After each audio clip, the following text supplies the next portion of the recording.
ಮಾಯಸಂದ್ರದಲ್ಲಿ ಕೆಂಪೇಗೌಡರ ಜಯಂತಿ ಸಂಭ್ರಮ.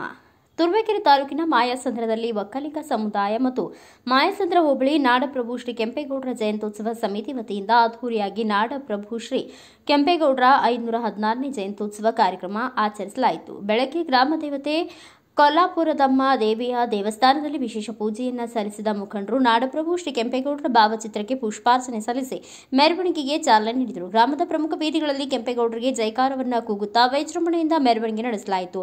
ಡೊಳ್ಳು, ಹನುಮಂತಯ್ಯ ಜಾನಪದ ತಂಡ ಹಾಗೂ ಶ್ರೀ ಮಾರುತಿ ಕಲಾ ತಂಡದವರಿಂದ ಡೊಳ್ಳು ಕುಣಿತ, ವೀರಗಾಸೆ, ತಮಟೆ ವಾದ್ಯ, ಚಿಲಿಪಿಲಿ ಗೊಂಬೆಗಳು, ಪೂಜಾ ಕುಣಿತ ಮೆರವಣಿಗೆ ಸಂಭ್ರಮವನ್ನು ಇಮ್ಮಡಿಗೊಳಿಸಿತು. ವಿಶೇಷವಾಗಿ ಹಳ್ಳಿಕಾರ್ ಹೋರಿಗಳ ಪ್ರದರ್ಶನವು ಕೆಂಪೇಗೌಡರ ಜಯಂತಿಯ ಸಂಭ್ರಮದಲ್ಲಿ ಗ್ರಾಮಸ್ಥರ ಕಣ್ಮನ ಸೆಳೆಯಿತು. ನಾಡಪ್ರಭು ಶ್ರೀ ಕೆಂಪೇಗೌಡರ ಜೀವನ ಚರಿತ್ರೆ, ಅವರ ತತ್ವ ಸಿದ್ಧಾಂತ, ಆದರ್ಶಗಳನ್ನು ಸಾರ್ವಜನಿಕರಿಗೆ ಜಯಂತಿ ಸಮಾರಂಭದಲ್ಲಿ ತಿಳಿಸಲಾಯಿತು. ಈ ಸಂದರ್ಭದಲ್ಲಿ ಮಾಯಸಂದ್ರ ಹೋಬಳಿಯ ಒಕ್ಕಲಿಗ ಸಮುದಾಯ, ನಾಡಪ್ರಭು ಶ್ರೀ ಕೆಂಪೇಗೌಡರ ಜಯಂತ್ಯೋತ್ಸವ ಸಮಿತಿ, ಸಮುದಾಯ ಯುವಕ ಮುಖಂಡರುಗಳು, ಮಹಿಳೆಯರು ಸೇರಿದಂತೆ ವಿವಿಧ ಸಮಾಜದ ಮುಖಂಡರುಗಳು, ಸಂಘ ಸಂಸ್ಥೆಗಳ ಪದಾಧಿಕಾರಿಗಳು, ರೈತಪರ ಸಂಘಟನೆಯ ಪದಾಧಿಕಾರಿಗಳು ಪಾಲ್ಗೊಂಡಿದ್ದರು.